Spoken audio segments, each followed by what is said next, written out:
নমস্কার। জন্মকুষ্ঠিতে পীড়িত চন্দ্রের উপাচার সম্পর্কে জ্যোতিষশাস্ত্র অনুসারে আজ সংক্ষেপে কিছু আলোচনা করব। লগ্নে চন্দ্র পীড়িত হলে সবুজ রঙের ব্যবহার বন্ধ করুন। বুধের জাতক জাতিকাদের থেকে দূরে থাকার চেষ্টা করুন। দুধের ব্যবসা করবেন না। আপনার বিছানা বা শয্যার চারদিকে তামার পেরেক পুঁতে রাখুন, এতে সন্তানের মঙ্গল হবে।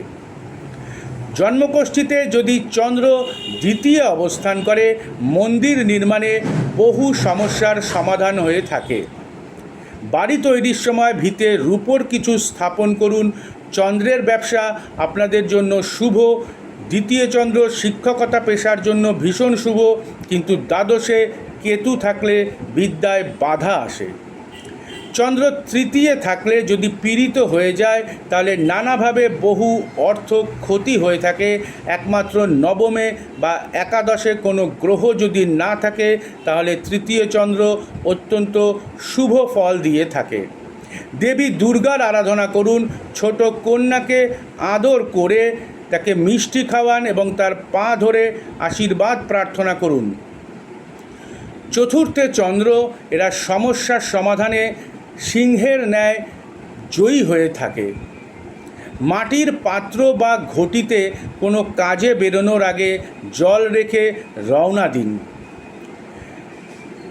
চতুর্থে চন্দ্রের সঙ্গে যদি বৃহস্পতি থাকে, তাহলে বাবার ব্যবসা আপনাদের জন্য শুভ হবে। এই চতুর্থে চন্দ্রের সঙ্গে যদি 4টি গ্রহ থাকে, তাহলে বহু বৃত্তে বিত্তবান হবেন, বহু অর্থ উপার্জনে সক্ষম হবেন। পঞ্চমে চন্দ্র মানুষদের বলবো, অত্যন্ত ভেবে চিন্তে কথা বলুন, ব্যভিচারী হবেন না। এই পঞ্চমে চন্দ্র যাকে সাহায্য করবে তার জয় নিশ্চিত হয়ে যাবে। কোনো সেবামূলক প্রতিষ্ঠানে এদের খ্যাতি বৃদ্ধি পায় এবং আয় বৃদ্ধি পায়। ষষ্ঠে চন্দ্র বিদ্যায় বাধা এনে দেয়। বাবাকে নিজের হাতে দুধ দিন। কোনো ধর্মীয় প্রতিষ্ঠানেও নিজের হাতে দুধ প্রদান করুন। কখনো কোনোভাবে নলকূপ বা পুকুর খনন করবেন না।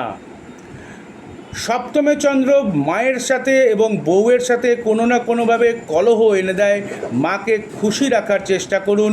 দুধ বা জলের ব্যবসা কোনোভাবে করবেন না। চন্দ্রের কোনো অন্য বস্তু বা চন্দ্রের জাতক জাতিকা রিলেটিভ আপনাদের জন্য শুভ হয়ে থাকবে। আজ এ পর্যন্তই, সময় শেষ। ভালো থাকবেন। নমস্কার।